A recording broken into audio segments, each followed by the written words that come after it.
being chased, thrown on the run, and it is caught. Touchdown, Keenan Allen. What a grab. That's what I'm talking about. Hey, that's what I'm talking about. That's the warrior spirit right there, boy. Huge sack by Joey Bosa. 90-yard touchdown. 90-yard touchdown. That's going to be picked off at the 8-yard line by Derwin James. Herbert sets his feet, takes a shot downfield, has Knighton. Caught! Touchdown, Chargers! That's the greatest throw I've ever seen. Bolt fam, what's up everybody? A very warm Aussie summer welcome to you all for the last regular season edition of the Thunder Down Under Chargers podcast. Andy Prophet here, your host, joined by Jack. Give me the fifth seed, Reed! Hello mate. Lots of emotion this week off the field as we prepare for the Chargers' first playoff appearance since 2018, the first for Coach Staley and Justin Herbert. Oh boy, I'm excited. I bet you are too. What's been happening, dude? Oh, not too much. Very, very hot here in Adelaide at the moment. We're looking at 40 degrees tomorrow, so just trying to keep cool and gearing up for a very, very big Sunday for us. So getting up nice and early at 4:30 a.m. and watching 3 back-to-back games of football. Hopefully, we get the dub. So after a disappointing performance against Denver, but we'll get into that later. So, all good, mate. How are you? Ripper. Yeah, pretty good. It's building up. The heat's building up, and it's quite nice. We don't want to do too much weather chat, but I'm fine, mate. I'm excited. I don't take too much away from what's going on. We're going to obviously get stuck into that. But I don't take too much negative stuff away from what the result was. There's obviously plenty to talk about the meta of the game and the negatives around that. But myself, I can't complain, man. I've always got a smile on my face, you know me. Just ready to get stuck into it. All right, we have the Week 18 Broncos matchup. And as I said, all the drama that surrounded that game. We'll chat a bit about the AFC and the NFC playoffs and some snakes and ladders, a bit of fun for who each of us have poised to strike in the postseason. And then we'll finish up with a look ahead to Saturday night US time, Sunday morning hours, Super Wildcard weekend in Jacksonville, Florida. Jack, mate, all the piss in the pool. Oh, man. It's coming back to haunt me. It's coming back to haunt me. For listeners, if you don't know, I did a little bit of a diatribe on the Jacksonville Jaguars. I said they weren't going to be very good, but it's all lining up in some ironic, weird sort of game. So, hey, peeing your pants is cool, Jacksonville, so that's okay. I'm reneging on that comment. Well, the last time the Chargers, I believe, played in Jacksonville was 90-yard touchdown as Phil Rivers screamed into Yannick Ngakwe's ear, which is crazy because Ngakwe actually helped him off the ground. Yeah. And then he goes, woo! But, unbelievable. Unbelievable. But back on the listeners, thank you to all of our listeners joining us for the voyage that we've had thus far in season 1 of TDU. Our TDU crew, if you will. I know Big Al has been fanging for a moniker for you all for some time. It's a work in progress still, folks. But cheers for tuning in. If you're just joining us, new to the show, throw the show a like and subscribe to the channel for all our content. Alrighty, Los Angeles Chargers 28, Denver Broncos 31. Dead rubber in Mile High. Has a certain ring to it. A ringing in the ears and a wake-up call for whatever the hell that was. Across the board. It's playoff football in 6 days. Offense, sure, was humming, putting up points early, but the defense still hitting snooze. What's that you say? When are the key starters coming from the ground? Oh, we'll just let that play out. We'll just let that go. Mike Williams cops a hit in the second quarter. Can barely walk, exits the game. Herbert, Eckler, Allen, all still remain. And continue to do so late into the game. What's that? Defensive execution to finish the first half was an utter disgrace. Couldn't agree more. Look, there's a lot to plough through. The result is what it is. Meaningless in the grand scheme. We had the 5th seed locked in before Brandon McManus even launched that one out at the back of the end zone. But there's smoke about. And where there's smoke, apparently there's fire. Staley? Jack, I know you're amped up for this because there's negativity pouring from here, there, and everywhere. Where do you want to start today, man? What is it that is at your boiling point? Let's start with the quote that I've taken away from Brandon Staley. And that quote is, hindsight is perfect for everyone on the outside. Everyone's had an opinion on this, from Stephen A. Smith saying that if Staley doesn't win the game or the Chargers don't win the game in Jacksonville, he should be fired. from Chargers Twitter blowing up about saying how Staley has completely mismanaged the situation, completely mismanaged the season. No one I have found is really taking stock of the giant journey that we've come, and we've gone over mountain and river and mine and storm and snowstorm and everything that you can imagine, from injuries to setbacks to broken ribs to play calling. We're playing in the fucking playoffs, guys. Let's just fucking enjoy it. Like, yes, okay, the mismanagement was we'll talk about that in a second, but listen, we're not on the inside. We're not on the inner circle. We don't know what's going on. We don't know what was happening with the selection. We don't know what was happening with the he said that we can only bring 2 players up from the practice squad, etc., etc. But man, I just take that. Trust in Staley for this point in time. We can do a little bit of a round table at season end if we lose to the Jaguars. Then we can start looking at perhaps the decisions in this game, along with everything else. But man, I don't know, man. It really, I need to just calm myself, because it gets me very upset about how reactive people are over what I think is a small thing. So there's my piece for the second anyway. Yeah, I get it. I was a bit surprised when I watched the game. As I was watching the game, not only were the commentators pointing it out every 5 minutes, these guys still on the field. It's like, yeah, I know, shut up. Like, the result, it was disappointing. Things like 3 or 4 50-yard completions, where we were talking on game day, and you made a really great point where when you use, or along the lines of, if you use Derwin James as a Swiss Army knife and you give him freelancing ability, it can muddy what the operations of the other guys are. And you saw that so clearly on that ridiculous 23-second drive for the Broncos to go down and score, where, what did we talk about? Contain Russell Wilson, scrambles out to his left, launches a bullet to Jerry Jeudy, who just had paddocks of room. Because when you watch that play from the reverse angle, Derwin's going up to Cortland Sutton, and Gilman's going, hang on, I'm covering the center of the field, you're drifting this way, and now you've taken off that way. So he's 6-7 yards away when he makes the catch, and they can only get to push him out. And it's just, you're right. There was a sense from the players, I felt, that they, at times, the secondary weren't exactly sure of their assignments, with Derwin deep as well. And even offense and defense, they were kind of waiting for their number to be called off. They were almost, you just sort of felt like they were looking over after every snap to go, am I done yet? What are we doing here? There was, I think, notable confusion and maybe upset from the players about playing as long as they did.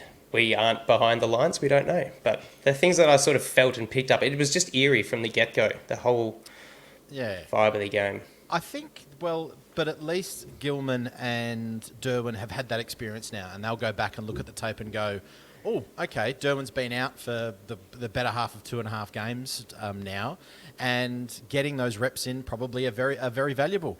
Remember, Herbert is not Tom Brady. Herbert is not Aaron Rodgers. Herbert is still a quarterback who is learning. Joey Bosa needed the snaps. He did, and from all accounts, he looked incredible, because he looked, for the first time in a number of years, he looked like he had real pop and speed off the line. The guy had 1 sack and 4 pressures on 8 pass rushing snaps. So if we want to extrapolate that out to next week, he's now got that confidence to go, oh, actually, no, I'm feeling pretty good. I'm going to absolutely destroy Trevor Lawrence. Listen, the Williams injury is frustrating, and I get it. Everyone was really upset about that. Williams is an injury-prone guy. He just is. And I do have a bit of advice for Mike Williams, is I think he needs to take a leaf off of Keenan Allen's playbook. Remember when Keenan Allen tore his Achilles in KC a number of years ago? Mm-hmm. Ever since that point in time, you've really noticed that when Keenan's making double and triple moves yards after catch, he goes down quite easily now. He doesn't necessarily take those big hits. Rewatching the game, Mike Williams got smashed from behind. That was Alex Littleton. What was his name? Was it Littleton or was it Josie Jewell? Josie Jewell was that was Littleton. That was Alex Littleton. Yeah. And he was a dog the whole game. Yeah. Not in a bad way. He was just hitting hard. Josie Jewell obliterated Eckler, but yeah, he got smashed from the back, and you know he had neck and back problems coming out of Clemson, and look, if it's just a spasm, I mean, if you get those where it's kind of refers a bit of neural pain, like down your hip, it can be like really hard to walk. So I'm not trying to play it down or anything like that, but we'll see. Hopefully, you know, that's the biggest talking point. I agree with you. Joey Bosa needed more snaps. He needed to play as long, or if not longer. I thought he took a weird angle on that pressure. It was a good play, but he's kind of gone one way and then launched back at Russell Wilson in the opposite way, and you can just sort of see in the slow-mo, it's like, yeah, look, that's probably going to hurt anyone who doesn't have, you know, they're saying, oh, he's coming off an injury. He had it surgically repaired, and he took longer than, like 3 or 4 weeks longer than expected to make sure he was 100% right. You'd imagine someone with a surgically repaired issue is at 100% compared to someone who, you know, might just be regulation. So I don't know. I don't see the issue with that. It just, the optics are so bad because, you know, he came from the field and he would have been probably pulled in a few more drives. But Mike Williams getting injured and how vital he will be to our air game, our passing game against the Jags. So that's where the knife's edge balances is if Mike Williams plays and if how close he is to 100%. But it adds to this narrative that's been spruiked ever since Herbert had those ribs and he came back into the game, and everyone was questioning Staley's, I guess, duty of care of players and whether he is... I don't know. Like I said in the chat today, has Staley done something to offend people? Because people are just... That's the only thing that people can talk about the Chargers this week, is that if Staley doesn't win, he's out. He's made sure... He can't make good decisions. He makes erratic decisions, etc. I mean, I would be shocked if Staley didn't sit in the room the whole week saying, okay, guys, what do you want to do?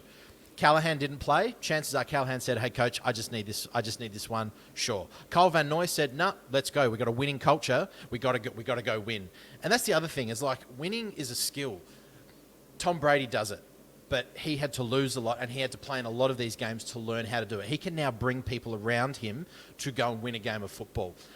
We are kidding ourselves, Chargers fans, if we think this team is good enough to not play. I think we're living in a fantasy land. This team needs to play meaningful football. Justin Herbert, for his development, needs to play in these games. And continuity is really, really important. Coherency is really important.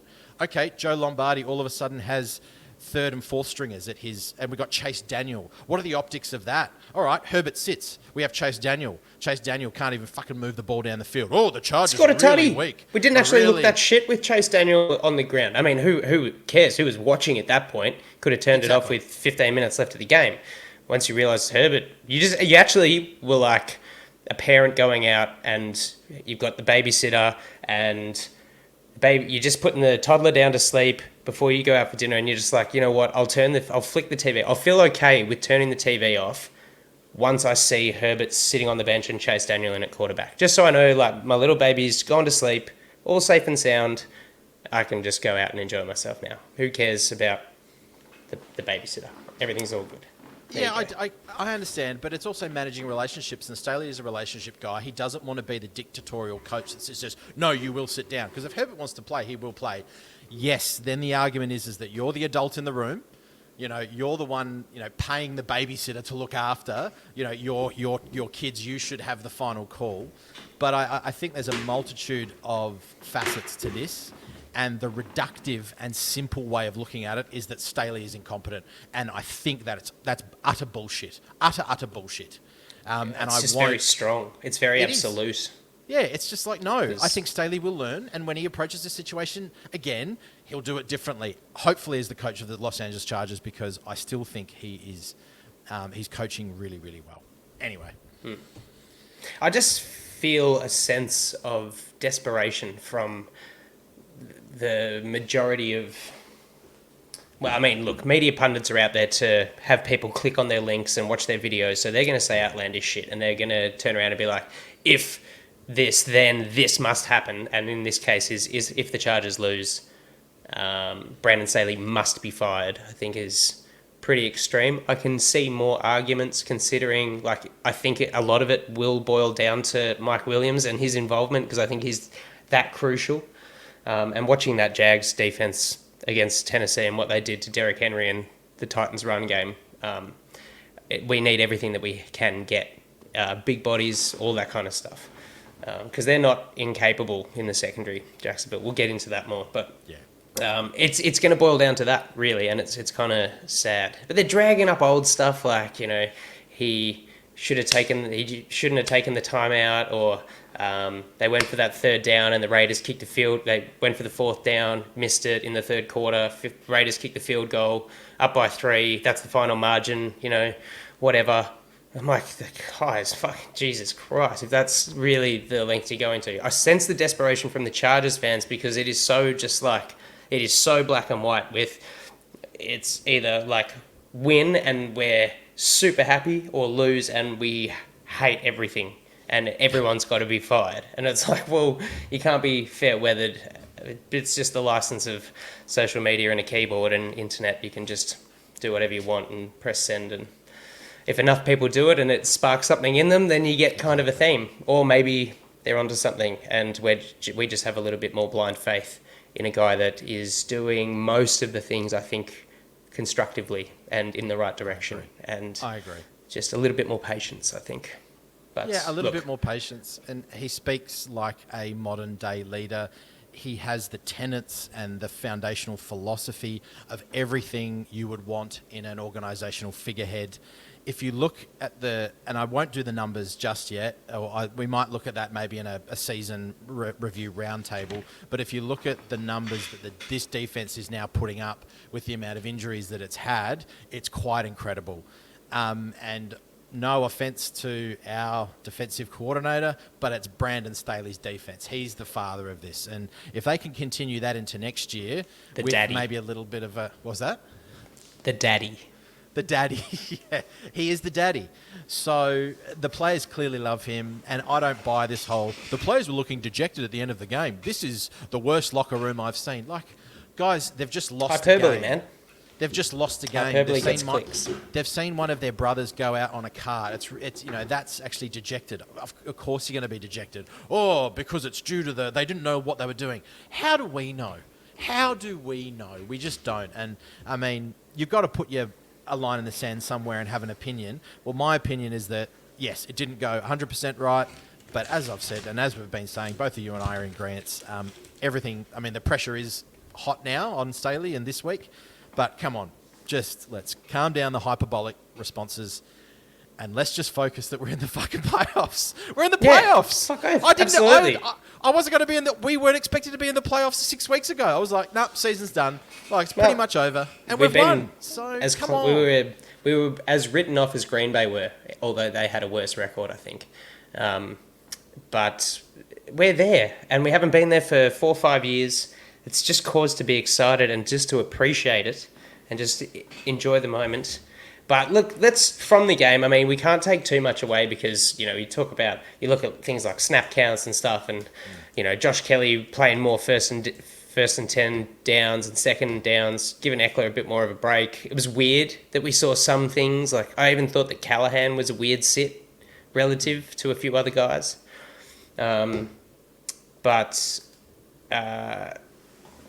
Is there anything other than the sort of blatantly frustrating bits, like the guys that needed the reps that just didn't play well or really surprised you? Like, I'll kick it off because I reckon 5 games in a row with a sack and the tipped pass causing the interception is just cause for applause for Kyle Van Noy, what he's doing to just act as another adhesive to this defensive group and his leadership.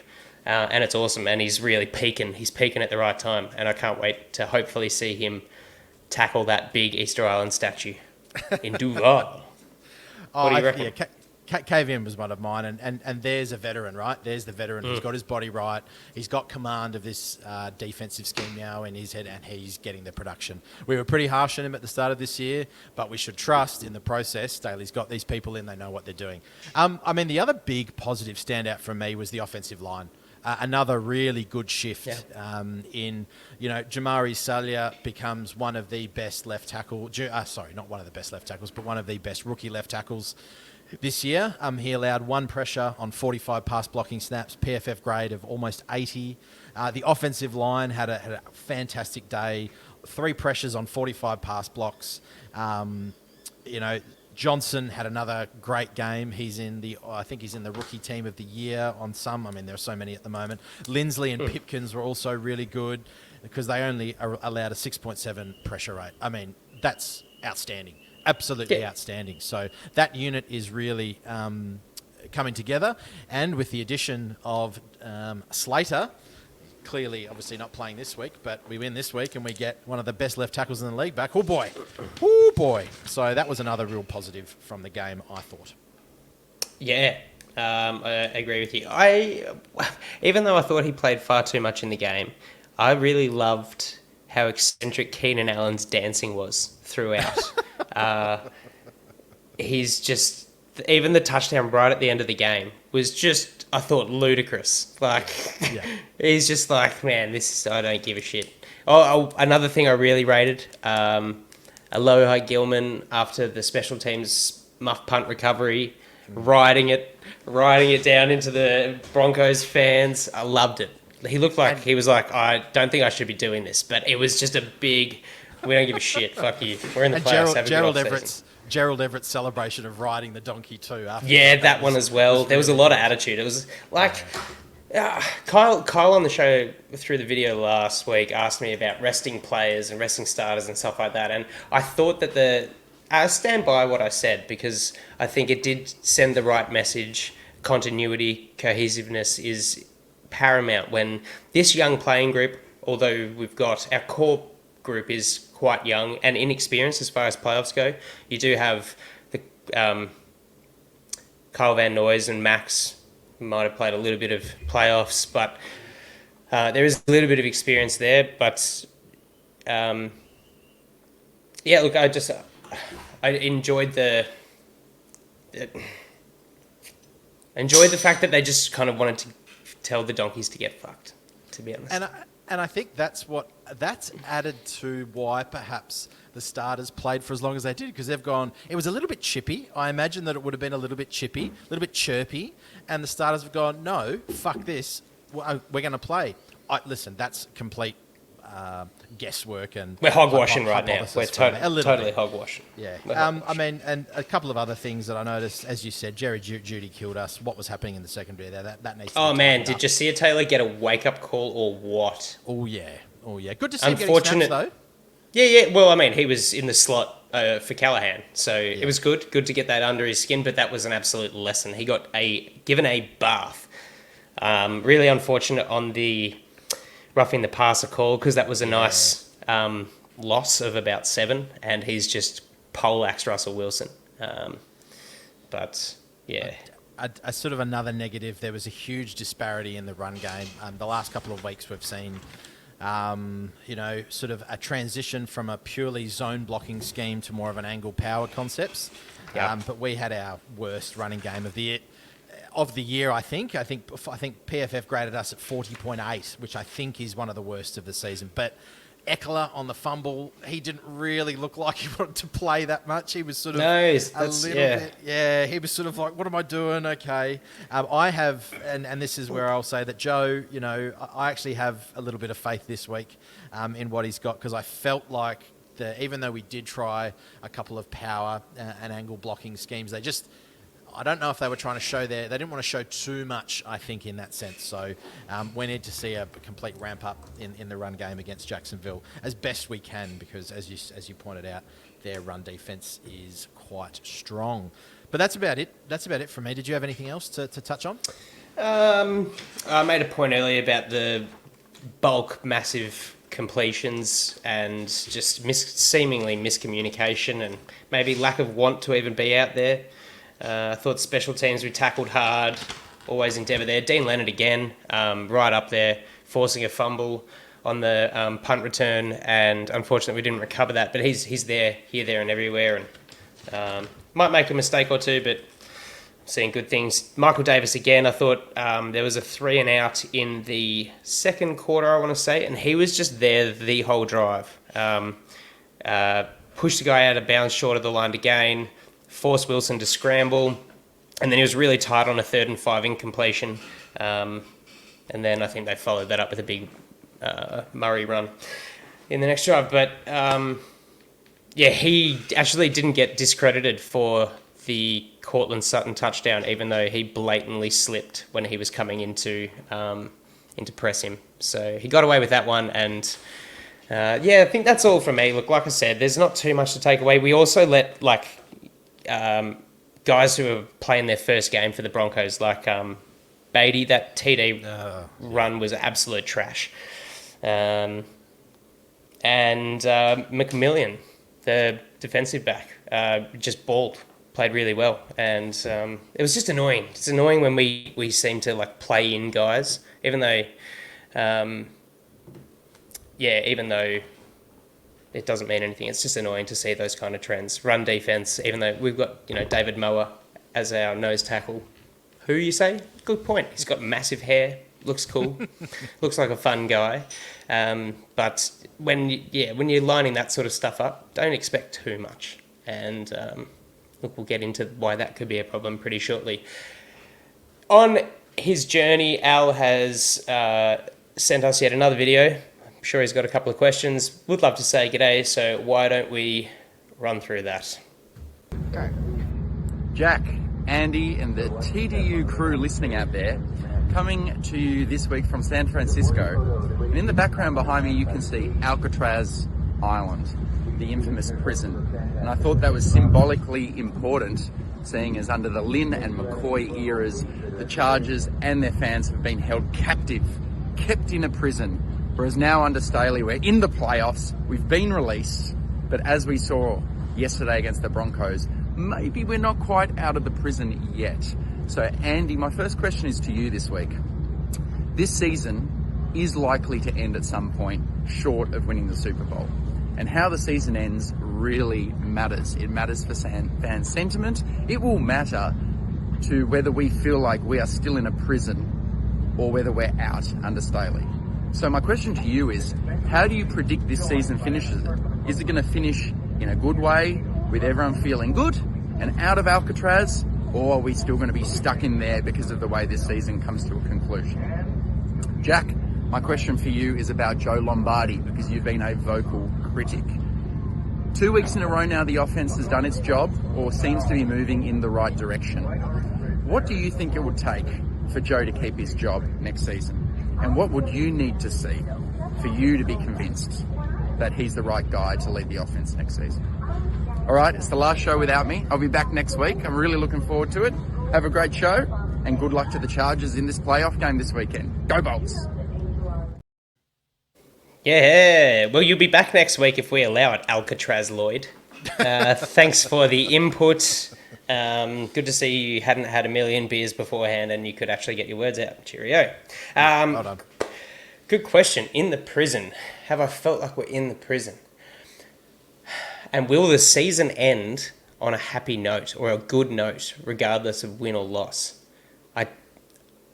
Look, crazy things could happen, and whilst there's plenty of media pundits talking about if the Chargers lose, then X, Y, and Z has to happen, there's also plenty of media pundits going, the Chargers are probably, of all the wildcard teams, that team with maybe the best chance of just doing something freaky, maybe for a month in a row, I guess. And just, we're the 1.5 point favourites into this game, so we're not underdogs yet, but we will be on that mission. Do I think we're out of a prison? Maybe at the moment we're on day trip, where they let you out for a day with a minder, and you're not quite out, but you're just getting a little bit of fresh air. I feel like that's what the last 2 years have been, except I've still got a numbered shirt on and I'm drugged up, essentially, and I'm having my hand held. So I feel like we're out of the prison. Not quite just yet, as the fan sentiment, because the fan sentiment is very volatile. Okay, I'll wrap up the second part of the question. Do I think the year will end happy? Happy to a lot of the fans will be if we win the Super Bowl, and that is it. Of course. Yes.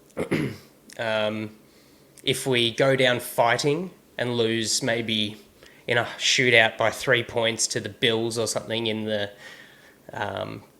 AFC title game in the snow, then I guess you could like wear that and go, yeah. Do I think it'll end that way? I don't think, honestly, that this season has...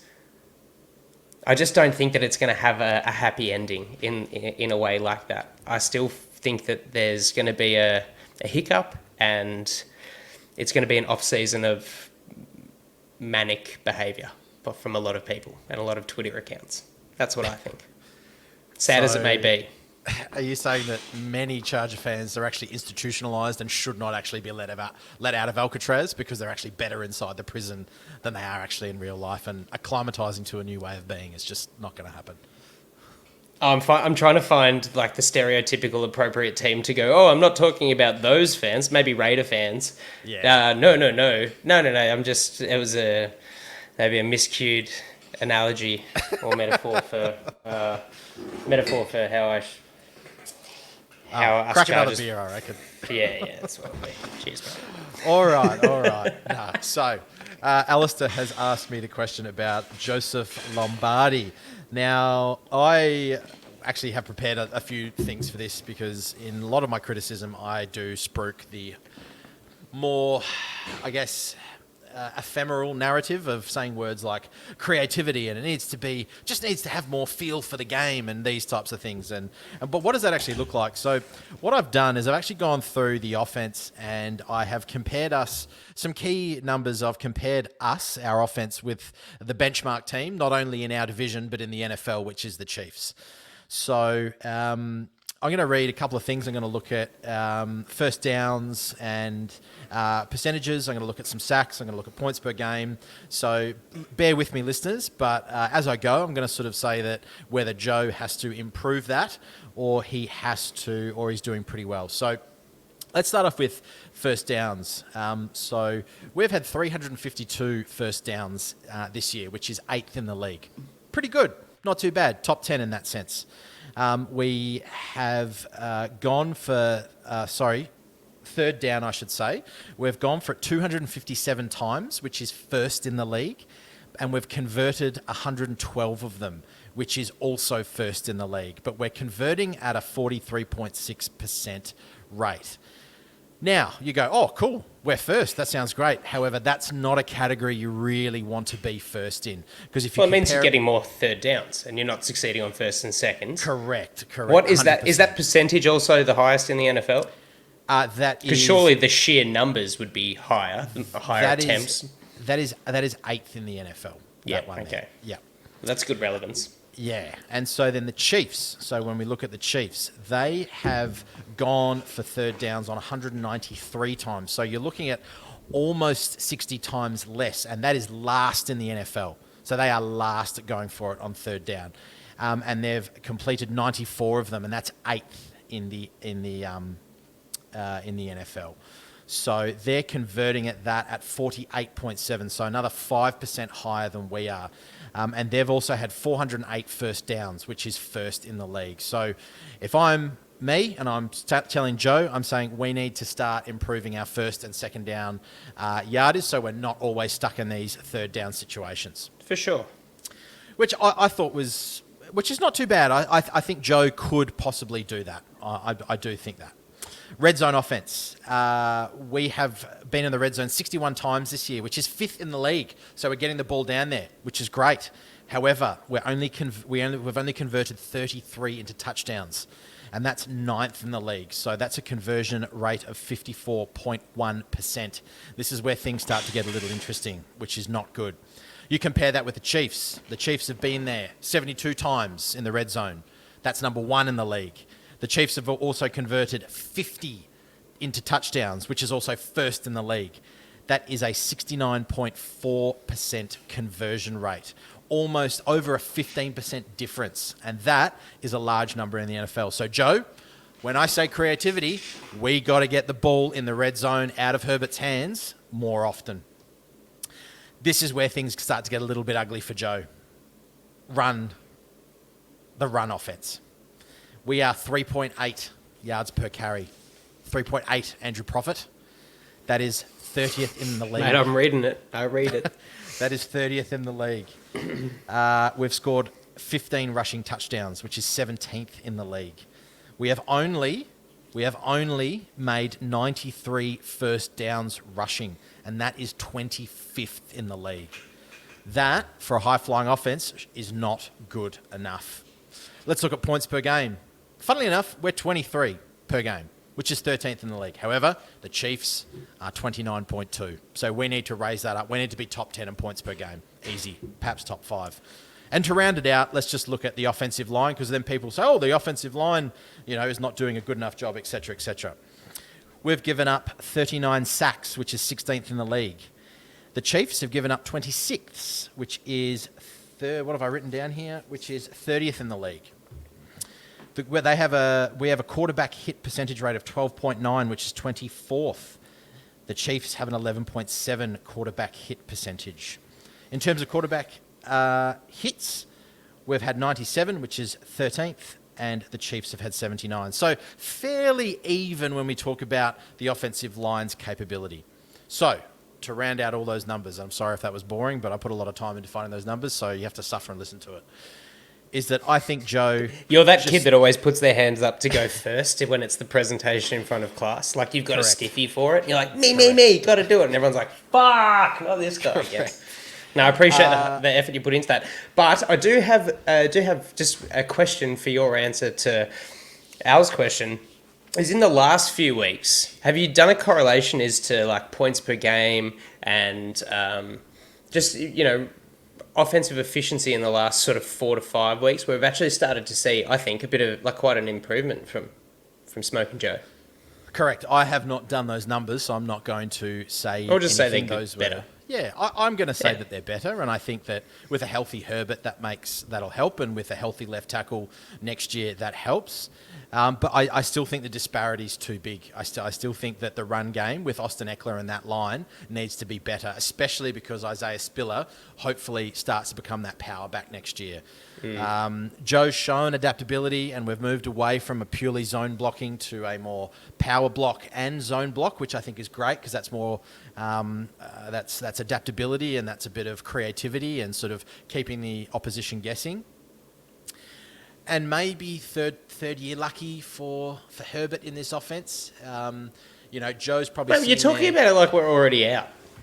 Third year lucky. Let's get to the business of this. But we're talking about Joe Lombardi here, right? So we're talking about his future. His future, okay. I also think that he's probably enjoying the heat on Staley. Mind you, though, if Staley goes, I would say Joe Lombardi goes. So in a roundabout way, I don't think Joe has had a particularly good year, but I think the last 6 weeks has probably shown he's been a bit more adaptable. Is he going to be fired at the end of the year? I cannot say. I don't know. I wouldn't be totally upset if he keeps his job, but at the same time, there are some pretty good young offensive minds going around at the moment. So there we go. That was a very long-winded answer. Sorry, Alistair, you're probably going to give me some feedback on that, but enjoy Alcatraz. I look at it this way. The amount of third downs that we convert, doesn't matter. The amount that we attempt just shows that we are negligible on play calling on first and second down. Either they're unattainable or they just don't work.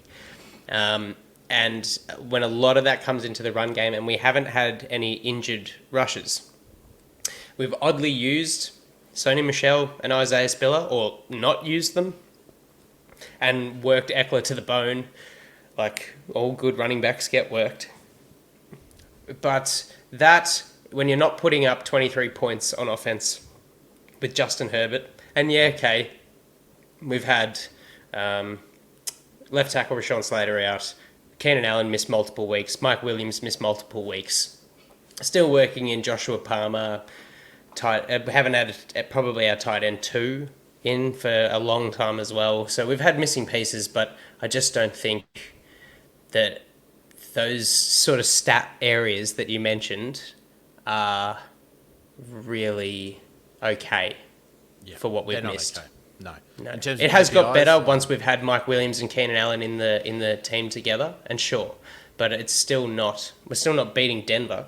We're still And look, I feel like it was the defense that really dropped the bundle, as we've sort of said. You're allowing that Denver offense to put up 31 points and just look like a total rabble.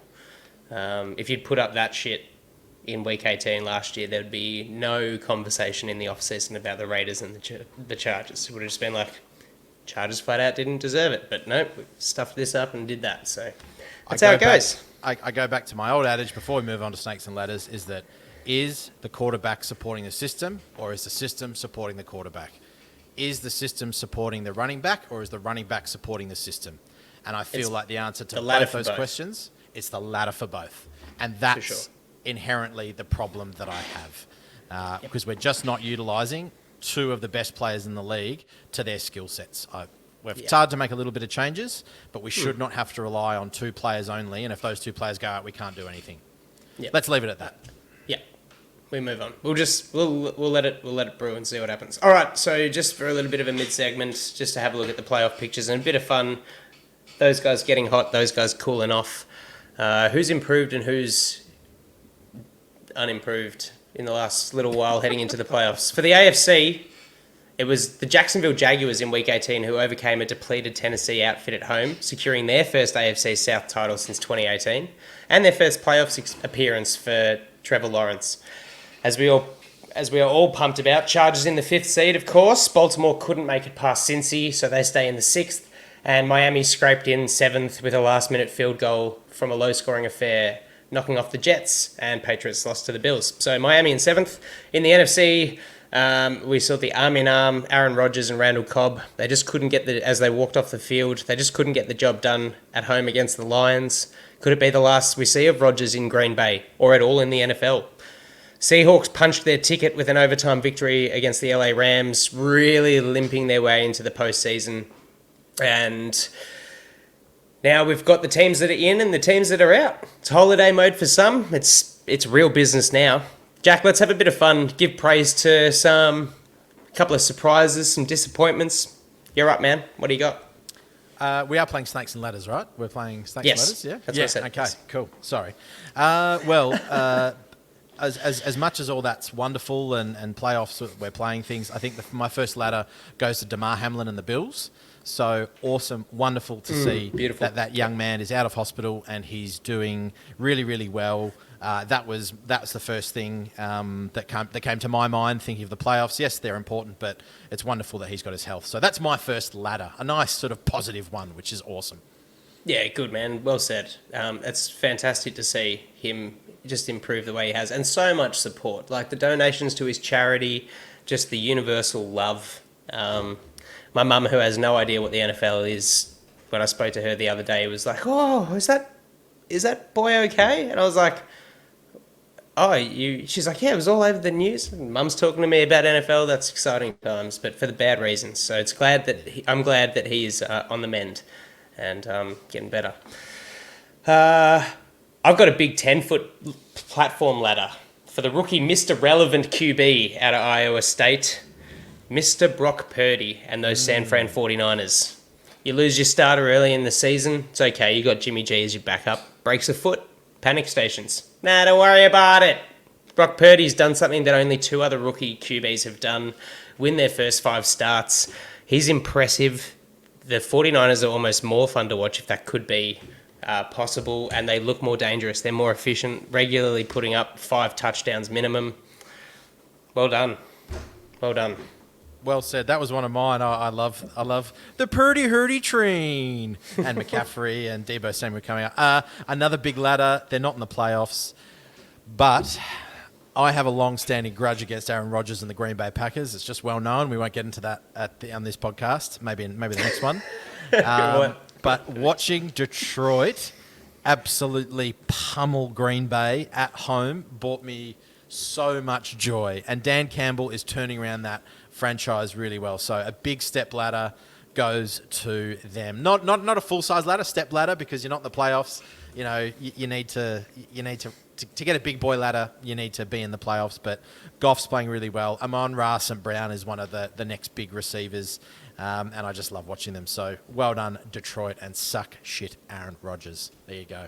Yeah, God, his name escapes me. I want to say Ben Joseph, but I think I'm wrong. The offensive coordinator for the Lions. He's done awesome things. Awesome things. I think That Goff's little pitch to the receiver, I'm going, wow!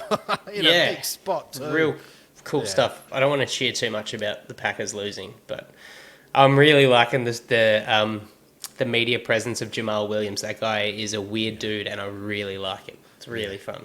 Awesome. A ladder for me, I think to some Chargers fans, this guy was coach option 1B, if not 1A. Brian Daboll done amazing things with the New York Giants. They're in the playoffs, and they've got a chance to upset the Vikings. I really believe it. So he rested some starters, which is, for the Chargers fans who actually wanted Daboll, and Daboll's rested Thibodeau and Daniel Jones and Saquon Barkley. It really just dumps petrol onto the Twitter fire that is the Chargers fan base, which we're a part of, and we're being very general. I'm not saying everyone's crazy, but some of the behaviour is nuts. So yeah, well done, Brian Daboll, doing awesome stuff there, and it's pretty. I've never liked the Giants, but Big Blue's like an underdog train that I can get about in the NFC. Nah, Daboll's sick. I love him. I love watching what he's done there. This is a snake and a ladder. The reason why this is a ladder is because Tua has been named to not play in the game, which is going to be a bit of a stinker, I have a feeling. However, it's also a snake because we're actually looking after players and concussions. So, on one hand, people... You got it back the other way. It's a ladder because of that, and snake because of the other. Sorry, yeah, yes. Good. That's what I meant. You played that well. Yeah. It's a lot of people complain that Tua, what a shit game and all this kind of stuff. Well, at the end of the day, playoffs are playoff, but Tua's got to worry about his health, and that's a right call by the medical staff and by the NFL. So well done there. Good. Yep. Well said. I've got to do it. I've got to say it. I've kind of had a theme to where, or like a position to where I sit on. Was Staley negligible? Did he do the wrong thing? Should there be this much like fire and angst towards him? And I felt it when I watched it live. I feel it still that he kept the starters on too long. I'm giving him a snake. Down the snake, Coach Staley, because I cannot see Mike Williams, who's now missed the walkthrough, missed the first training session. I cannot see him being 100% by Saturday. Whether he plays or not is still up in the air, but him being 100%, I just think it didn't need to happen. And sure, it was like early second quarter, and you could argue that that's going to happen anyway, but that on top of the way he handled his post-game press conference, it's a weird thing, and I don't like it. So down the snake. Okay, all right. Another ladder for the AFC conference as a whole, because Patrick Mahomes is the oldest player at 27 in the AFC playoff bracket. Wow. And the rest are younger than him.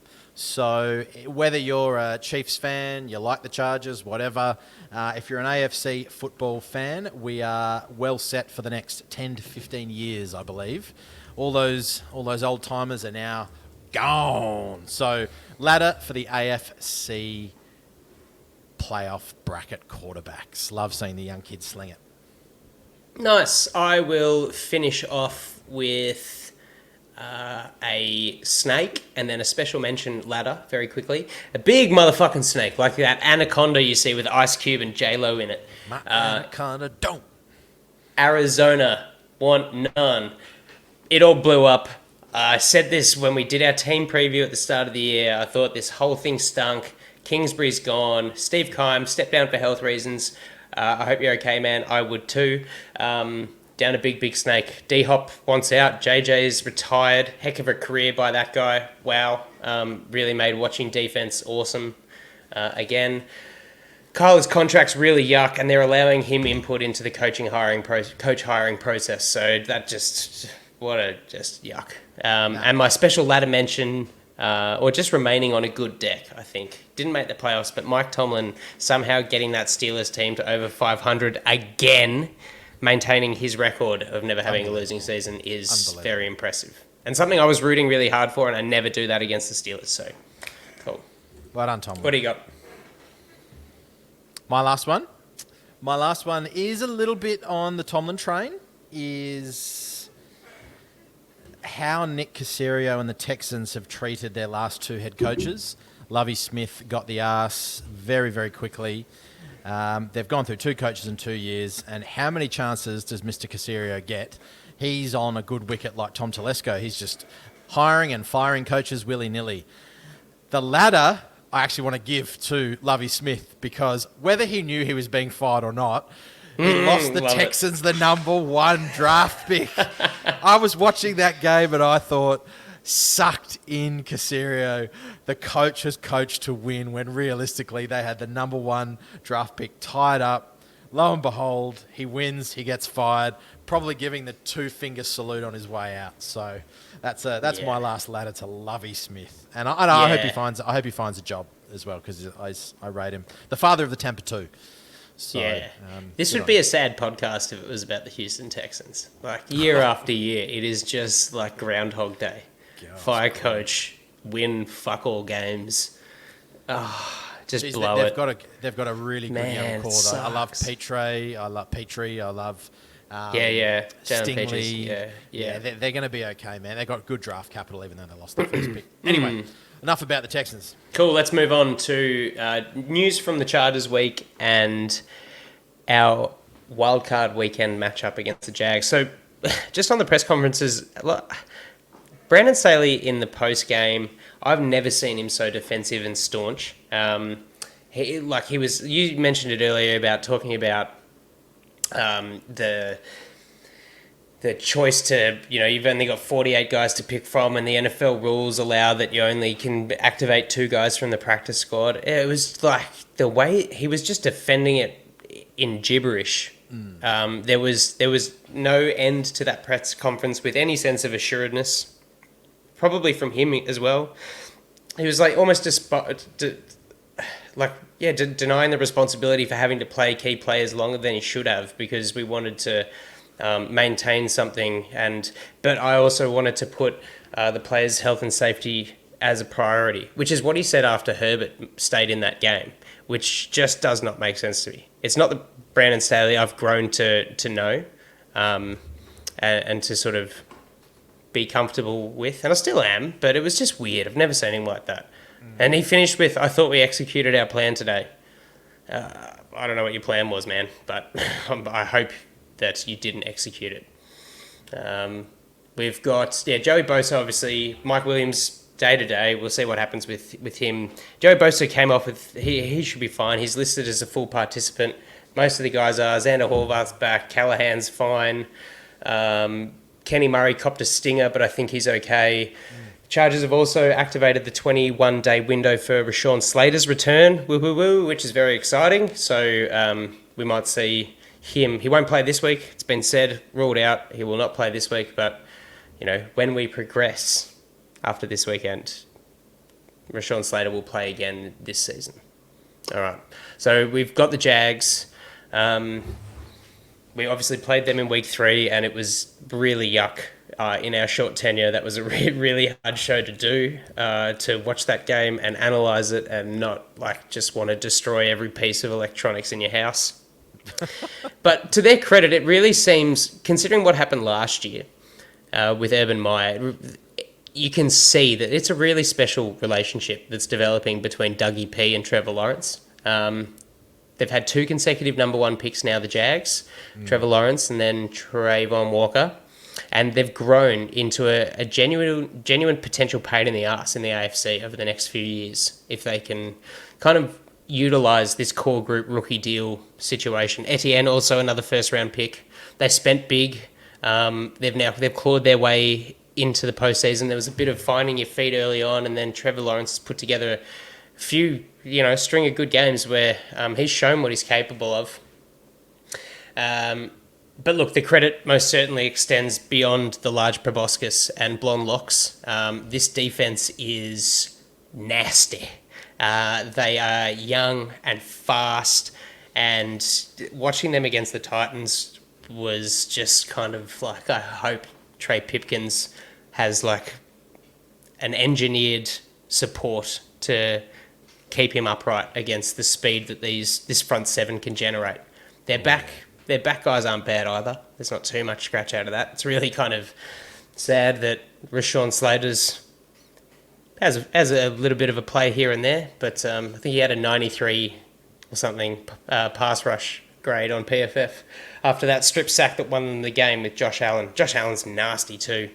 So look, I think it's a pretty well-rounded unit. Not too many holes in this roster, but for me, there's a lack of polish.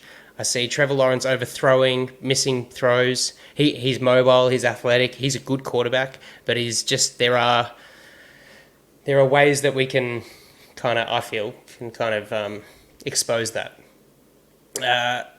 Look, like I said, this Jags defense stamped the team's ticket against the Titans. They nullified Derrick Henry, bruised him up good. They maintained speed into the pocket, pressured Dobbs all day. I think it was 29 pressures, 5 sacks.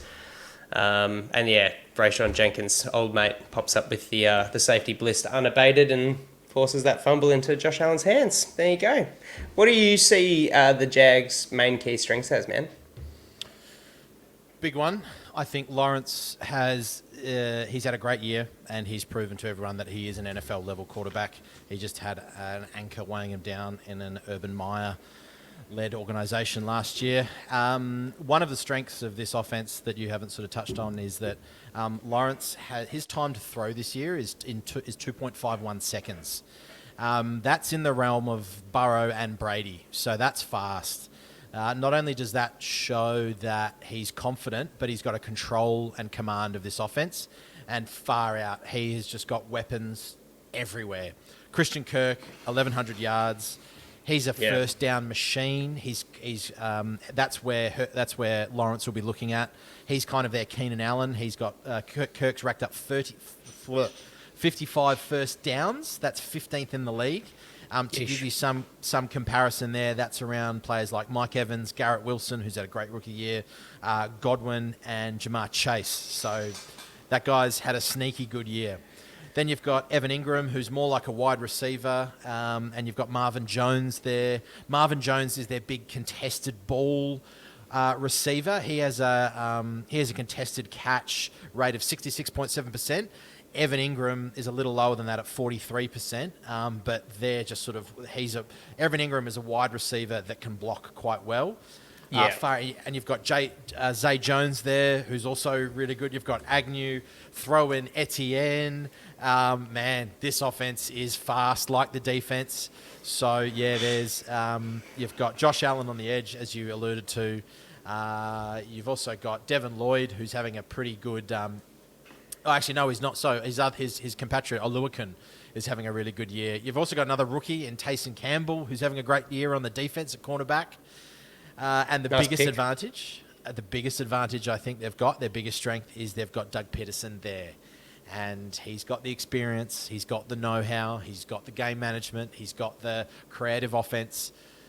That's, unfortunately, we've dragged Staley's name a bit through the mud a little this podcast, but unfortunately they've got the advantage in the coaching realm too. Those are some of the strengths, and man, this is going to be a good game. Oh, I completely agree with you. We'll absolutely need to be on our best. I see, like I said, such a valuable relationship that Peterson, the former QB himself, is crafting for Trevor Lawrence. He creates a game plan that keeps the QB safe, easy completions, moving the ball efficiently, stuff like that. I think we've really got to disrupt that. And like I said, I think there's a lack of polish to a degree with Trevor Lawrence. He just saw him, like there was a Zay Jones open in the red zone, just missed it, just way over him. I think we've got to be really clever about how we play our matchups on offense, how we use Derwin James, and how the others around him understand that. I think the defensive cohesion is going to be, we're going to cop it on from their defense, and we need to make sure that our defense is right up to not allowing them to score 38 points. Well, you talked about a lack of polish, and just a couple of other numbers that actually stick out as well. So Lawrence is 8th in the league for batted passes. So in our pass rush, I'd be looking to get our hands up in the air. Even though he's quite a tall fella, he tends to throw darts. So when our big boys, our SJDs and our And our Morgan Foxes are getting sort of, collapse in the pocket, get your hands up in the air. And the other one is that Lawrence is tied first with Josh Allen, not the pass rusher, but the Bills quarterback, for the most passes dropped by receivers with 34. So what I'd be looking to do is that I'd be playing physical against them. I'd be getting up our cornerbacks up on the line, getting them off rhythm. And remember, these guys are also young. These guys are young, both on offense and defense. So bring the hit stick. Absolutely. Get that timing off, and let's go. I thought those were two quite interesting little tidbits there. Yep. I agree with you. Well, how we're going to win this game for me on the defense, a couple of things. We've got to protect the soft middle of the field. I saw Lawrence utilise that. He loves a completion on a crossing route. So K9, I'm looking at you. A big physical presence in the passing game. You've succeeded quite well at coverage, so I'm looking for that. And to neutralise Travis Etienne. I see him, for mine, as the biggest danger for our offense. All sorts of headaches out in the flat in the receiving game. He's good in pass protection. He's good inside and outside running the tackles. And look, we've really struggled to maintain opposition run game. So I see that to be keys to our success, predominantly on defense, and to just learn from your mistakes in week 3. Joe Lombardi, Brandon Staley, what didn't work? What can you learn from that? I'm sure they will. They're diligent, or I'd like to think they're diligent human beings. I'll get scolded for that. But that's where I lie. I'm predicting with my heart for this weekend. My powder blue heart. Chargers 24, Jaguars 21. We're through to the divisional round. Ooh, good. Couple of keys for me. Throw big and throw often. Pick on Cisco and Jenkins and Williams, which is their CB2. Pick on them, get it out quickly, nullify Josh Allen. Off the defensive line, set the edge so Etienne doesn't bounce outside for one of those another big runs. And our defensive line to also attack the centre, so attack the middle of their line because it's very soft. Between Shatley, Fortner and Brandon Scherf, they're not particularly strong. So I am also going with my baby blue, powder blue, bolt blue heart. I am going to go Chargers 28. Just doing a bit of quick math. Nothing like a bit of podcast preparation. Yeah. And I'm going to go. And they'll get a safety 24. 24 okay. Jags. It's a bit of a weird score, but I don't think we kick the field goal. So there you go. 24. Awesome. All right, well, we've got, good point you make about Darius Williams, because Staley coached him at LA at the Rams. So you should be able to maybe try and get a little bit of dirt on strengths and weaknesses of that guy and optimise our passing game. But yeah, look, let's all our prayers. We sent all our prayers out last week for Damar Hamlin, and now we need to send them out for Mike Williams. Just please be good. And the non-happy ending to the Chargers season will not be this weekend. We will be back next week to talk wildcard victory. Just do it. Win, Brandon. Prove all the haters wrong. Prove all them are wrong. Prove them wrong. That's it. Let's bolt the fuck up. Enjoy us on Twitter as well if you're on there, at TDU_Chargers. The boys are doing some awesome jobs with hashtag TDU Films, so get around that. Leave us your comments as well, and we love interacting with you all. So we'll see you next time with Al back in the house. Woo! If he's allowed, on the Thunder Down Under Chargers podcast. See you guys. Bye.